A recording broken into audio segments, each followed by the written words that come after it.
ಹರಿವು ಎಲ್ಲರಿಗೂ ನಮಸ್ಕಾರ. ವಿಜಯನಗರ ಸಂಗೀತ ಸಭಾ ಟ್ರಸ್ಟ್ ಪ್ರತಿ ತಿಂಗಳ ಕರ್ನಾಟಕ ಶಾಸ್ತ್ರೀಯ ಸಂಗೀತ ಕಾರ್ಯಕ್ರಮ ಈ ದಿನದ ಕಾರ್ಯಕ್ರಮವನ್ನು ನಡೆಸಿಕೊಂಡಿದ್ದಾರೆ ಡಾಕ್ಟರ್ ಶ್ರೀಮತಿ ಮಮತಾ ಎಲ್. ತಂದೆ ತಾಯಿ ಶ್ರೀಮತಿ ಲಲಿತಮ್ಮ ಅವರು, ಶ್ರೀ ಟಿ.ಎಲ್. ನಂಜುಂಡಯ್ಯರವರು ತಂದೆಯವರು, ವೃತ್ತಿಯಲ್ಲಿ ಹೋಮಿಯೋಪತಿ ವೈದ್ಯರು, ಪ್ರಾಥಮಿಕ ಶಿಕ್ಷಣ ಕುಟುಂಬದಲ್ಲಿ ಇವರ ಚಿಕ್ಕಪ್ಪವರಾದ ಹಾಗೂ ಚಿಕ್ಕಮ್ಮ ಶ್ರೀಮತಿ ಶಾರದಾ ಹಾಗೂ ಯೋಗ ನರಸಿಂಹರವರು, ಸಂಗೀತದ ಮೊದಲ ಪಾಠಗಳು ಎಸ್. ರಮೇಶ್ ಅವರು, ಅವರಲ್ಲಿ ವೀಣಾ ವಾದನವನ್ನು, ನಂತರ ವಿದುಷಿ ನೀಲಮ್ಮ ಕಡಂಬೀರವರಲ್ಲಿ ವೀಣಾ ವಾದನವನ್ನು ಮತ್ತು ಗಾಯನವನ್ನು, ನಂತರ ಪಂಡಿತ್ ವೆಂಕಟೇಶ್ ಗೋಡ್ಕಿಂಡಿಯವರಲ್ಲಿ ಹಿಂದೂಸ್ತಾನಿ ಶಾಸ್ತ್ರೀಯ ಸಂಗೀತವನ್ನು ಅಭ್ಯಾಸವನ್ನು ಮಾಡಿರುತ್ತಾರೆ. ನಮನ ಬಿಟ್ಟು ಗೀತಗುಚ್ಛದಲ್ಲಿ ಬಿಡುಗಡೆ ಹಾಗೂ ಪ್ರಕಾಶ್ ಈ ದಿನದ ಈ ಸಂಗೀತ ಕಾರ್ಯಕ್ರಮವನ್ನು ಇವರು ನಡೆಸಿಕೊಡ್ತಾ ಇದ್ದಾರೆ. ಇವರ ಜೊತೆಯಲ್ಲಿ ವಾದ್ಯ ಸಹಕಾರದಲ್ಲಿ ಪಿಟೀಲು ನುಡಿಸ್ತಾ ಇದ್ದಾರೆ. ಈ ದಿನ ವಿದುಷಿ ಸಿಂಧು ಪುತ್ತೂರಾಯರವರು, ಗುರು ಕೃಷ್ಣಮೂರ್ತಿಯವರು ವಿಶ್ವವಿದ್ಯಾಲಯದಿಂದ ಸ್ನಾತಕೋತ್ತರ ಪದವಿಯನ್ನು ಪಡೆದು ಗಾಯನ ಸಮಾಜದಂಥ ಅನೇಕ ವೇದಿಕೆಗಳಲ್ಲಿ ದೊಡ್ಡ ದೊಡ್ಡ ವಿದ್ವಾಂಸರುಗಳ ಜೊತೆ ಕಾರ್ಯಕ್ರಮವನ್ನು ನೀಡಿರುತ್ತಾರೆ. ರಿದಮ್ ಕಾಲೇಜ್ ಆಫ್ ಫೈನ್ ಆರ್ಟ್ಸ್ನಲ್ಲಿ ಸಂಗೀತ ಬೋಧಕರಾಗಿ ಕಾರ್ಯವನ್ನು ನಿರ್ವಹಿಸುತ್ತಿದ್ದಾರೆ. ಈ ದಿನ ಅವರು ಪಿಟೀಲು ವಾದನವನ್ನು ಮಮತಾ ಮೇಡಮ್ ಅವರಿಗೆ ಸಹಕರಿಸಲಿದ್ದಾರೆ. ಅವರ ಜೊತೆಯಲ್ಲಿ ಕೀಬೋರ್ಡ್ ನುಡಿಸಲಿದ್ದಾರೆ ನಮ್ಮ ಕರ್ನಾಟಕದ ಕರಾವಳಿಯ ಪ್ರಸಿದ್ಧ ಕೀಬೋರ್ಡ್ ವಾದಕರಾದ ವಸಂತ್ ಕುಮಾರ್ ಕುಂಬಳೆಯವರು. ಹಲವಾರು ದಶಕಗಳಿಂದ ಅನೇಕ ಖ್ಯಾತ ಕಲಾವಿದರೊಂದಿಗೆ ಕೀಬೋರ್ಡ್ ಅನ್ನು ನುಡಿಸಿರುತ್ತಾರೆ. ಆಕಾಶವಾಣಿ, ದೂರದರ್ಶನ ಹಾಗೂ ಇನ್ನು ಮುಂತಾದ ಕಾರ್ಯಕ್ರಮಗಳಲ್ಲಿ ವಿಭಿನ್ನ ರೀತಿಯಲ್ಲಿ ನುಡಿಸಿ ಎಲ್ಲರ ಮನಸ್ಸನ್ನು ಸೂರೆಗೊಂಡಿರುತ್ತಾರೆ. ಇವರಿಗೂ ಕೂಡ ತಮ್ಮ ವಿಜಯನಗರ ಸಂಗೀತ ಸಭಾ ಟ್ರಸ್ಟ್ನ ಪರವಾಗಿ ಆದರದ ಸ್ವಾಗತವನ್ನು ಬಯಸಿದ್ದೇವೆ. ವಾದನದಲ್ಲಿ ವಿದ್ವಾನ್ ಮುಖೇಶ್ ನಾಯಕರ್ ಅವರು ಆಗಮಿಸಿದ್ದಾರೆ. ಅವರು ಕೂಡ ವಿಜಯನಗರ ಸಂಗೀತ ಸಭಾ ಟ್ರಸ್ಟ್ನ ಪರವಾಗಿ ಆದರದ ಸ್ವಾಗತವನ್ನು ಬಯಸ್ತಾ ಇದ್ದೇವೆ. ಅದೇ ರೀತಿಯಾಗಿ ರಿದಮ್ ಬ್ಯಾಂಡ್ನಲ್ಲಿ ಶ್ರೀಯುತರು ಹಿರಿಯ ಕಲಾವಿದರಾದ ಬಿ.ಕೆ. ಶಶಿಧರ್ ಅವರು ಆಗಮಿಸಿದ್ದಾರೆ. ಅವರು ಕೂಡ ತಮ್ಮೆಲ್ಲರ ಪರವಾಗಿ ಆದರದ ಸ್ವಾಗತವನ್ನು ಬಯಸುತ್ತಾ ಈ ದಿನದ ತಿಂಗಳ ಕಾರ್ಯಕ್ರಮವನ್ನು ನಡೆಸಿಕೊಂಡಿದ್ದಾರೆ. Doctor Shri Mamata L. ಅವರು ಈಗ ಕಾರ್ಯಕ್ರಮ ಪ್ರಾರಂಭಿಸ್ತಾ ಇದ್ದೇವೆ. ಹರಿ ಓಂ, ನಮಸ್ಕಾರ.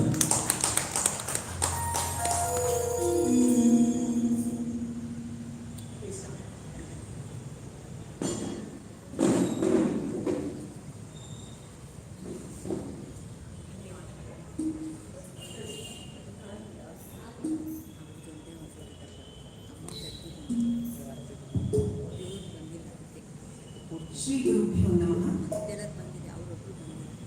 ವಿಜಯನಗರ ಸಂಗೀತ ಸಭೆಯ ಈ ಕಾರ್ಯಕ್ರಮವನ್ನು ನಡೆಸಿಕೊಡಲಿಕ್ಕೆ ಅನುವು ಮಾಡಿಕೊಟ್ಟಂತಹ ಇಂದಿನ ನಮ್ಮ ಸಭೆಯ ಅಧ್ಯಕ್ಷರಾದ ಶ್ರೀಯುತ ಗಣೇಶ್ ಪ್ರಸಾದ್ ಅವರಿಗೆ ನನ್ನ ಧನ್ಯವಾದಗಳನ್ನು ಮೊದಲಿಗೆ ಅರ್ಪಿಸುತ್ತಾ ಇಂದಿನ ಕಾರ್ಯಕ್ರಮವನ್ನು ಪ್ರಾರಂಭಿಸ್ತಾ ಇದ್ದೇನೆ. ಅನೇಕ ಕಾರಣಗಳಿಂದ ಇವತ್ತು ನಮ್ಮ ಅನೇಕ ಧರ್ಮದರ್ಶಿಗಳು, ನಮ್ಮ ಸಭೆಯ ಧರ್ಮದರ್ಶಿಗಳು ನನಗೆ ಗುರು ಸಮಾನರು. ಅವರ ಉಪಸ್ಥಿತಿ ಇರಬೇಕಿತ್ತು, ಬರಬಹುದು ಗೊತ್ತಿಲ್ಲ. ಆದರೆ ತುಂಬ ಜನಕ್ಕೆ ಆರೋಗ್ಯದ ಸಮಸ್ಯೆಗಳು ಅದೆಲ್ಲ ಇದೆ.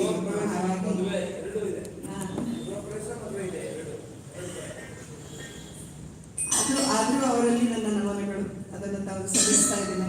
ಮತ್ತೆ ನನ್ನ ಇಂದಿನ ಸಹ ಕಲಾವಿದರು, ನನಗಿಂತ ಚಿಕ್ಕವರು ಇರ್ಬೋದು, ದೊಡ್ಡವರು ಇರ್ಬೋದು, ಆದರೆ ವಿದ್ಯೆಯಲ್ಲಿ ಖಂಡಿತ ನನಗಿಂತ ಎಲ್ಲರೂ ಬಹಳ ಅನುಭವಿಗಳು. ಅವರಿಗೂ ನನ್ನ ನಮನಗಳನ್ನು ಸಲ್ಲಿಸುತ್ತಾ ಮೊದಲಿಗೆ ನನ್ನ ಕಾರ್ಯಕ್ರಮವನ್ನು ಪ್ರಾರಂಭ ಮಾಡ್ತೀನಿ.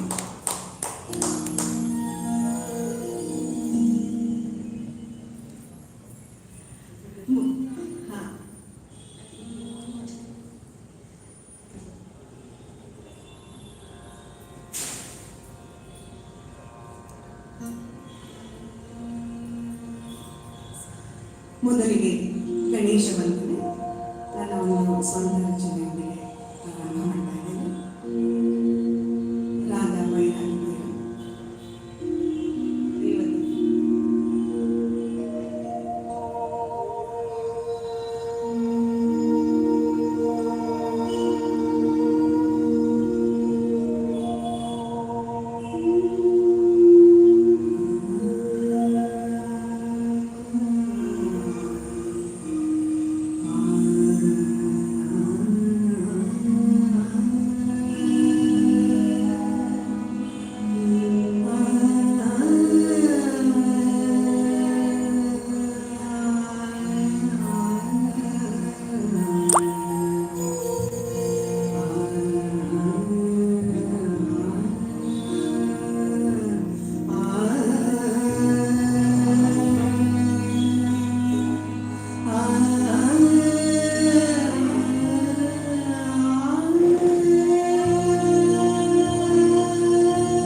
ಇಂದಿನ ಕಾರ್ಯಕ್ರಮ ನನ್ನನ್ನ ಆಹ್ವಾನ ಪತ್ರಿಕೆ ನೋಡಿದವರೆಲ್ಲ ಕೇಳಿದ್ರು, ಏನಿದು ಕರ್ನಾಟಕ ಸಂಗೀತ ಅಂತಿಲ್ಲ, ಸಂಗೀತ ಕರ್ನಾಟಕ ಅಂತ ಇದೆ, ಯಾಕೆ ಅಂತ. ಯಾಕಂದ್ರೆ ಒಂದು ನಮ್ಮ ಇಡೀ ಭಾರತ ದೇಶದ ಎರಡು ಮುಖ್ಯ ವಾಹಿನಿಗಳು, ಹಿಂದೂಸ್ತಾನಿ ಮತ್ತೆ ಕರ್ನಾಟಕ ಸಂಗೀತ. ಒಂದು ಮುಖ್ಯ ವಾಹಿನಿಗೆ ಯಾಕೆ ಒಂದೇ ಪ್ರದೇಶದ ಹೆಸರನ್ನು ಕೊಟ್ಟಿದ್ದಾರೆ? ಯಾಕಾಗಿ ಒಂದು ಮುಖ್ಯ ಕೇರಳದ ಸಂಗೀತ ಅಂತ ಕರೆಯಲಾಗಿದೆ, ತಮಿಳುನಾಡು ಸಂಗೀತ ಕಲಿತು ಯಾವುದೇ ಬೇರೆ ಪ್ರದೇಶದ ಹೆಸರು ಕೊಟ್ಟಿಲ್ಲ, ಕರ್ನಾಟಕ ಅಂತ ಕೊಟ್ಟರು. ಯಾಕೆ? ಇದನ್ನ ಕುರಿತು ಸ್ವಲ್ಪ ಯೋಚಿಸಿದಾಗ ಅನೇಕ ವಿಷಯಗಳು ನನ್ನ ಗಮನಕ್ಕೆ ಬಂತು. ನನ್ನ ಸಭಿಕರಿಗೆ ವಿಜಯನಗರ ಸಂಗೀತ ಸಭೆಯಲ್ಲಿ ಇದನ್ನು ತಿಳಿಸ್ಕೊಡ್ಬೇಕು ಅಂತ ನನಗೆ ಆಸೆ ಇತ್ತು. ಹಾಗಾಗಿ ಈ ಒಂದು ಕಾರ್ಯಕ್ರಮ ಹಮ್ಮಿಕೊಂಡಿದ್ದೀನಿ. ಇಡೀ ಭಾರತದ ಸಂಗೀತ ಪರಂಪರೆಯಲ್ಲಿ ಕರ್ನಾಟಕ ಒಂದೇ ಒಂದು ಪ್ರದೇಶದ ಒಂದು ಪಾತ್ರ ಎಷ್ಟು ಮಹತ್ತರವಾಗಿದೆ ಅನ್ನೋದನ್ನ ನಾನು ಈ ಮೂಲಕ ಇವತ್ತು ತಿಳಿಸ್ಕೊಡೋಕ್ಕೆ ಇಷ್ಟಪಡ್ತೇನೆ. ಹಾಗಾಗಿ ಇದು ಸಂಗೀತ ಕರ್ನಾಟಕ.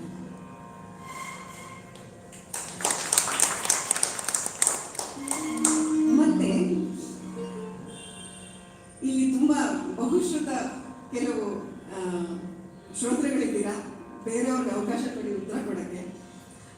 ನಮ್ಮ ಕರ್ನಾಟಕದ ಮೊಟ್ಟ ಮೊದಲ ಉಪಲಬ್ಧವಿರುವ ಗ್ರಂಥ, ಕನ್ನಡ ಗ್ರಂಥ ಯಾವುದು? ಯಾರಿಗಾದ್ರೂ ತಿಳಿದಿದೆಯಾ? ಮೊಟ್ಟ ಮೊದಲ ಗ್ರಂಥ ಪುಸ್ತಕ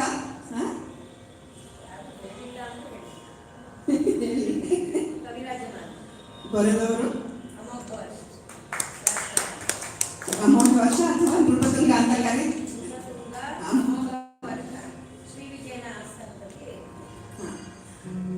ಯಾರು ಅವರು? ಅಮೋಘ ವರ್ಷ ಅಥವಾ ನೃಪತುಂಗ?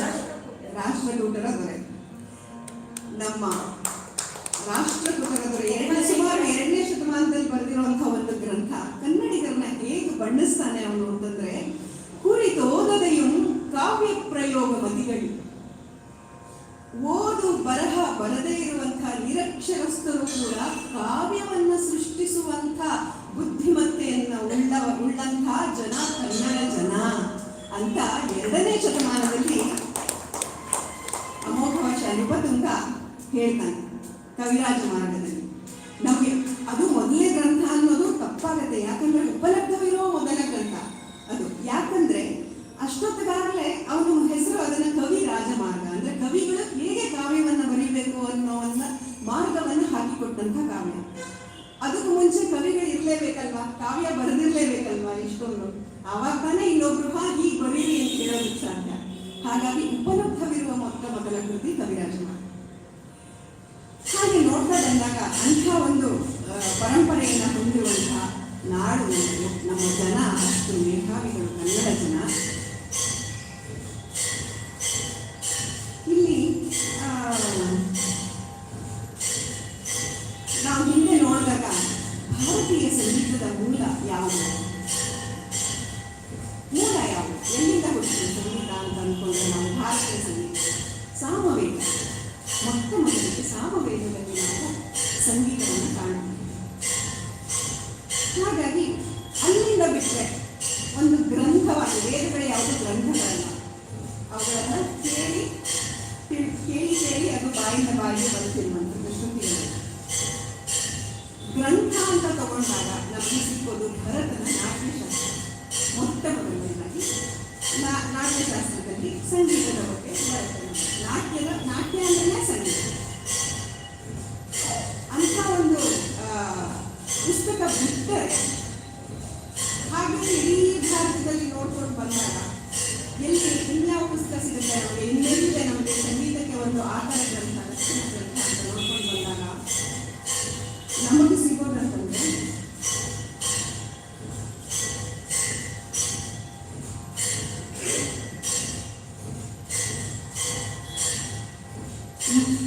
ಒಂದು ಬೃಹದ್ದೇಶಿ ಎನ್ನುವಂಥ ಒಂದು ಗ್ರಂಥ. ಬೃಹದ್ದೇಶಿ 6ನೇ ಶತಮಾನ ಸುಮಾರು ಬರೆದಿರೋದು, 6ರಿಂದ 8 ಅಂತ ಕರೀತಾರೆ. ಯಾರು ಬರೆದಿರೋದು ಗೊತ್ತಾ ಈ ಬೃಹದ್ದೇಶಿ ಗ್ರಂಥವನ್ನು? ಮತಂಗ ಮುನಿಗಳು ಅಂತ. ನಿಮ್ಗೆಲ್ಲಾದ್ರೂ ಮತಂಗ ಮುನಿಗಳ ಹೆಸರನ್ನ ಕೇಳಿರೋ ನೆನಪಿದೆಯಾ? ಎಲ್ಲಾದರೂ ಇಷ್ಟೆಲ್ಲ ಓಡಾಡಿರ್ತೀವಿ ನಾವು, ಎಲ್ಲ ಕಡೆ ಜಾಗಗಳಿಗೆ ಹೋಗಿರ್ತೀವಿ. ಮತಂಗ ಮುನಿಗಳನ್ನು ಎಲ್ಲಾದ್ರೂ ಕೇಳಿದ್ದೀರಾ? ನೀವು ಹಂಪೆಗೆ ಹೋದ್ರೆ ಅಲ್ಲಿ ಮಾರ್ಗದರ್ಶಕರನ್ನ ಕರ್ಕೊಂಡು ನೀವು ಊರು ನೋಡಕ್ ಹೋದ್ರೆ ಅವ್ರು ತೋರಿಸ್ತಾರೆ, ನೋಡಿ ಅದು ಮತಂಗ ಪರ್ವತ, ಮತಂಗ ಮುನಿಗಳು ತಪಸ್ಸು ಮಾಡಿದಂಥ ಸ್ಥಳ ಅಂತ. ಅಲ್ಲಿ ಇದೆ ಮತಂಗ ಮುನಿಗಳು ವಿಜಯನಗರ ಸಾಮ್ರಾಜ್ಯ ಸ್ಥಾಪಿತವಾಗುವುದಕ್ಕೆ 100 ವರ್ಷ ಮುಂಚೆ 6ನೇ ಶತಮಾನದಲ್ಲೇ ಅಲ್ಲಿ ತಪಸ್ಸು ಮಾಡಿ ಇಂಥ ಒಂದು ಬೃಹತ್ತರವಾದ ಕೃತಿಯನ್ನು ರಚಿಸಿದ್ದಾರೆ ಬೃಹದ್ದೇಶಿ. ಎಷ್ಟು ನಮ್ಮ ಭಾರತೀಯ ಮತಿಗಳು, ಕನ್ನಡ ಮತಿಗಳು ಎಷ್ಟು ಚಾಣಾಕ್ಷ ಅಂತಂದ್ರೆ, ಇಲ್ಲಿ ಮೊಟ್ಟ ಮೊದಲನೆಯ ಬಾರಿಗೆ ಗ್ರಾಮ ಸಂಗೀತ ಮತ್ತೆ ಮಾರ್ಗ ಸಂಗೀತ. ಗ್ರಾಮ ಸಂಗೀತ ಅಂದ್ರೆ ಜನಪದ ಸಂಗೀತ ಹುಟ್ಟಿದ್ದೆ ಜನಪದದಲ್ಲೇ ಸಂಗೀತ ಹುಟ್ಟಿದ್ದು. ನಂತರ ಅದನ್ನ ಶಾಸ್ತ್ರೀಯವಾಗಿ ಅಭ್ಯಾಸ ಮಾಡೋದು ಮಾರ್ಗ ಸಂಗೀತ. ಹಾಗಾಗಿ ಜನಪದಕ್ಕೂ ಗ್ರಾಮ್ಯಕ್ಕೂ ಮತ್ತೆ ಮಾರ್ಗಕ್ಕೂ ಇರುವ ವ್ಯತ್ಯಾಸಗಳನ್ನ ಸ್ಪಷ್ಟವಾಗಿ ಗುರುತಿಸಿ ವಿವರಿಸಿದ್ದಾರೆ ಮತಂಗ ಮುನಿಗಳು. ಅಷ್ಟೇ ಅಲ್ಲ, ಮೊಟ್ಟ ಮೊದಲ ಬಾರಿಗೆ ರಾಗಗಳು ಮತ್ತು ಆ ಸ್ವರದ ಮೊದಲ ಅಕ್ಷರವನ್ನು ಹೇಳೋದು. ಷಡ್ಜ ಅಂದ್ರೆ ಸಾ, ರಿಷಭ ಅಂದ್ರೆ ರಿ ಅನ್ನಬೇಕು. ಇದೆಲ್ಲ ಬರೋದು ಮತಂಗ ಮುನಿಗಳ ಈ ಬೃಹದ್ದೇಶಿ ಗ್ರಂಥದಲ್ಲಿ ಪ್ರಥಮ ಬಾರಿಗೆ. ಹಾಗಾಗಿ ಇದೊಂದು ತುಂಬ ಮುಖ್ಯವಾದ ಒಂದು ಲಕ್ಷಣ ಗ್ರಂಥ, ನಮಗೆ ಆಧಾರ ಗ್ರಂಥ. ಇವತ್ತು ಸಂಗೀತವನ್ನು, ಭಾರತೀಯ ಸಂಗೀತವನ್ನು ಅಭ್ಯಾಸ ಮಾಡೋಕ್ಕೆ ಬರೀ ಕರ್ನಾಟಕದವರಿಗೆಲ್ಲ ನಾನು ಹೇಳ್ತೀನಿ, ಇಡೀ ಭಾರತ ಇಂಥ ಒಂದು ಗ್ರಂಥ ಕರ್ನಾಟಕದಿಂದ ಬಂದಿರುವಂಥದ್ದು. ಹಾಗಾಗಿ ಕನ್ನಡ ಜನರ ಈ ಒಂದು ಪ್ರತಿಭೆ ಏನಿದೆ ಅದನ್ನು ನಾವು ಒಂದು ನಮಸ್ಕಾರ ಹಾಕಲೇಬೇಕು.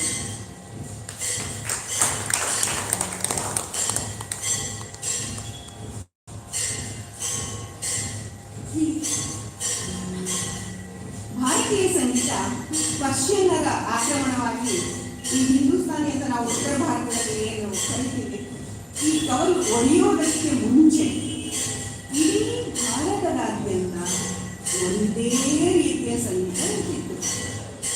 ಯಾವುದೇ ಎಲ್ಲೋ ಸ್ವಲ್ಪ ಸ್ವಲ್ಪ ಪ್ರಾದೇಶಿಕ ವ್ಯತ್ಯಾಸಗಳನ್ನು ಬಿಟ್ಟರೆ ಇಡೀ ಭಾರತದಾದ್ಯಂತ ಒಂದೇ ಸಂಗೀತ.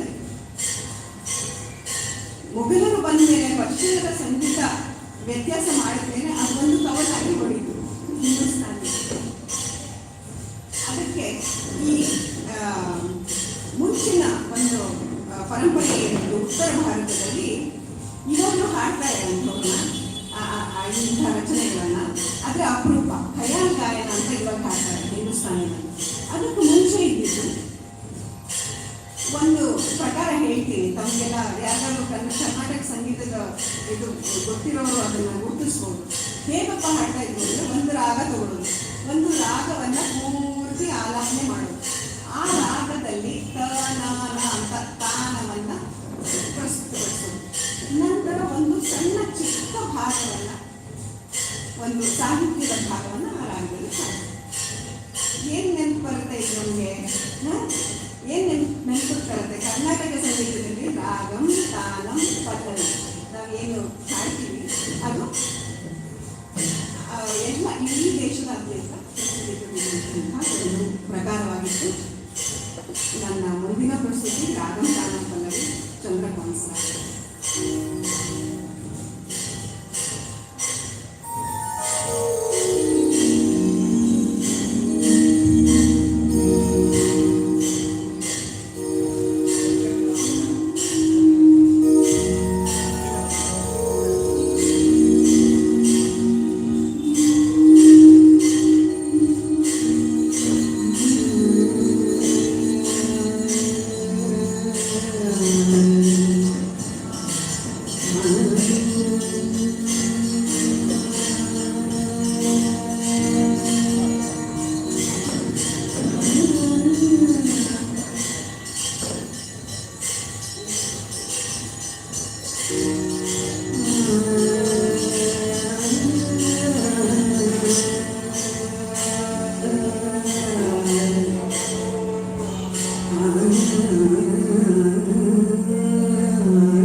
ದೇಶಿ ಅನ್ನೋ ಗ್ರಂಥ ಮಾತನಾಡಿಗಳೆಲ್ಲವರನ್ನು ಎಷ್ಟು ನಮಗೆ ಅನುಕೂಲ ಮಾಡಿದೆ ಅಂತ. ಅಲ್ಲಿಂದ ನೋಡ್ತಾ ಬಂದರೆ ಇಡೀ ಭಾರತದ ಇತಿಹಾಸದಲ್ಲಿ ಮತ್ತೆ ನಮಗೆ ಒಂದು ಉತ್ತಮವಾದ ಸಂಗೀತದ ಬಗ್ಗೆ ಬರೆದಿರುವಂತಹ ಒಂದು ರಚನೆ ಸಿಕ್ಕೋದೇನಪ್ಪ ಅಂದರೆ, ರಾಷ್ಟ್ರಕೂಟರನ್ನ ಜ್ಞಾಪಿಸ್ಕೊಂಡ್ವಿ. ಈಗ ಕಲ್ಯಾಣ ಚಾಲುಕ್ಯರ ದೊರೆ 3ನೇ ಸೋಮೇಶ್ವರ ಬರೆದಿರುವಂತಹ ಮಾನಸೋಲ್ಲಾಸ ಅನ್ನುವಂಥ ಒಂದು ಕೃತಿ. ಇದು ಎಂಥ ಕೃತಿಯಪ್ಪ ಅಂದರೆ ಒಂದು ವಿಶ್ವಕೋಶೀಯ ಕೃತಿ. ಅಂದರೆ ಒಂದು ಏನು ಎನ್ಸೈಕ್ಲೋಪೀಡಿಯಾ ಅಂತ ಕರಿತೀವಿ ನಾವು. ಆಗಿನ ಕಾಲದಲ್ಲಿ ಎಲ್ಲ ವಿಷಯಗಳನ್ನು ಒಳಗೊಂಡಿರ್ತಕ್ಕಂಥ ಒಂದು ಜನಜೀವನಕ್ಕೆ ಬೇಕಾದ ಎಲ್ಲ ವಿಷಯಗಳನ್ನು ಒಳಗೊಂಡಂತಹ ಒಂದು ಕೃತಿ. ಆ ಕೃತಿಯ ಒಂದು ಭಾಗವನ್ನು ಈ ಸಂಗೀತ ಪುಸ್ತಕ ಮುಡಿಬಾರ 3ನೇ ಸೋಮೇಶ್ವರ. ಎಂಥ ಮೇಧಾಶಕ್ತಿಯ ಅದ್ಭುತ ಸಂಗೀತಜ್ಞ ಅವನು ಅಂದರೆ, ಅವನ ಕೃತಿಯಲ್ಲಿ ಸಂಗೀತದ ರಾಗಗಳು, ತಾಳಗಳ ವಿವರಣೆ, ಯಾವ ಸಮಯಕ್ಕೆ ಯಾವ ರಾಗ ಹಾಡಬೇಕು, ಯಾವ ಋತುವಿಗೆ ಯಾವ ರಾಗ ಹಾಡಬೇಕು, ಎಂಥ ಸಂದರ್ಭದಲ್ಲಿ ಯಾವ ಹಾಡು ಹಾಡಬೇಕು, ಇದನ್ನೆಲ್ಲ ಬರೆದಿರ್ತಾನೆ. ಇಂಥ ಒಂದು ನನಗೆ ತುಂಬ ಆಶ್ಚರ್ಯ ಆಗಿದ್ದು ಅಂದರೆ, ಮೊಟ್ಟ ಮೊದಲು ಕನ್ನಡದಲ್ಲಿ ವರ್ಣ ಬರೀತಾನೆ ಅವನು. ನಾವೆಲ್ಲ ಕರ್ನಾಟಕ ಸಂಗೀತ ಕಲ್ತಿದ್ದೀವಿ, ಕನ್ನಡದ ವರ್ಣ ಯಾರಾದರೂ ನಾನು ಕೇಳೇ ಇರಲಿಲ್ಲ. ಎಲ್ಲೂ ಯಾರು ಹಾಡಿದ್ದನ್ನು ನೋಡಿಲ್ಲ, ಕೇಳೇ ಇಲ್ಲ ಕನ್ನಡದಲ್ಲಿ ಒಂದು ವರ್ಣ ಇದೆ ಅಂತ. ಏರ ನಾಪೈ ಅಂತ ಬರುತ್ತೆ, ಚಲ ಮೇಲ ಬರುತ್ತೆ, ಎಲ್ಲೂ ನಮಗೆ ಒಂದು ಕನ್ನಡದ ವರ್ಣ ಸಿಕ್ಕಲ್ಲ. 11ನೇ ಶತಮಾನದಲ್ಲಾಗಿದೆ ಕನ್ನಡದ ವರ್ಣದ ರಚನೆ ಆಗಿದೆ. ಇಷ್ಟೇ ಅಲ್ಲ, ಯಾವ್ಯಾವ ಎಲ್ಲ ಪ್ರಕಾರಗಳಲ್ಲೂ ಹಾಡುಗಳನ್ನು ರಚಿಸ್ತಾನೆ ಅವನು. ತ್ರಿಪದಿಗಳು, ಷಟ್ಪದಿಗಳು, ವೃತ್ತಗಳು ಎಲ್ಲ ರಚಿಸಿ ಜನಪದ ಸಂಗೀತ ರಚಿಸ್ತಾನೆ. ಸುಗ್ಗಿಯ ಹಾಡುಗಳನ್ನು ರಚಿಸ್ತಾನೆ. ಮದುವೆ ಮನೆಯಲ್ಲಿ ಏನು ಹಾಡಬೇಕು ಅದನ್ನು ರಚಿಸ್ತಾನೆ ಅವನು. ಅದಕ್ಕೆಲ್ಲ ಅದನ್ನು ಪ್ರಚುರಪಡಿಸ್ತಾನೆ. ಇಂಥದನ್ನ ಇಂಥ ಕಡೆ ಹಾಡಿ, ಮದುವೆ ಮನೆಯಲ್ಲಿ ಇಂಥದ್ದು ಹಾಡಬೇಕು.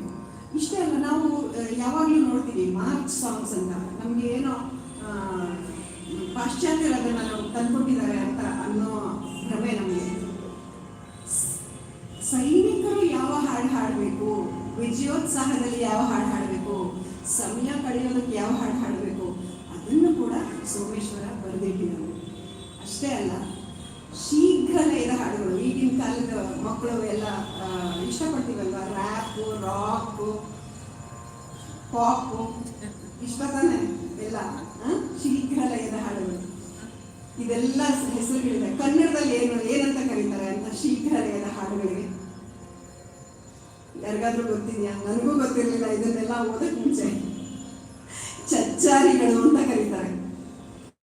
ಶೀಘ್ರ ಲಯದ ಹಾಡುಗಳಿಗೆ ಕನ್ನಡದಲ್ಲಿ ಚಚ್ಚಾರಿಗಳು ಅಂತ ಕರೀತಾರೆ. ಎಷ್ಟೊಂದು ಚಚ್ಚಾರಿಗಳನ್ನು ಕೂಡ ಅವನು ರಚನೆ ಮಾಡಿದ್ದಾನೆ. ಹಾಗಾಗಿ ಇನ್ಮೇಲೆ ನಾವು ಕರೆಯೋಣ ಅಂತ ಯಾವುದಾದ್ರೂ ಒಂದು ಹಾಡಿದ್ರೆ ಆ ಥರದ್ದು ಚಚ್ಚಾರಿ ಚಚ್ಚರಿ ಅಂತ. ಸೊ ಮುಂದೆ ಒಂದು ಶೀಘ್ರಲಯದ ಒಂದು ಹಾಡನ್ನು, ತುಂಬ ಶೀಘ್ರ ಅಲ್ಲ, ಇದರಲ್ಲಿ ಮಧ್ಯಮ ಕಾಲದ ಶಾರದಾ ದಾಸಿ ಅವರು ಕನ್ನಡದಲ್ಲಿ ರಚಿಸಿರುವಂತಹ ಅಬ್ಬು.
12ನೇ ಶತಮಾನದವರೆಗೂ ನೋಡಿದ್ವಿ.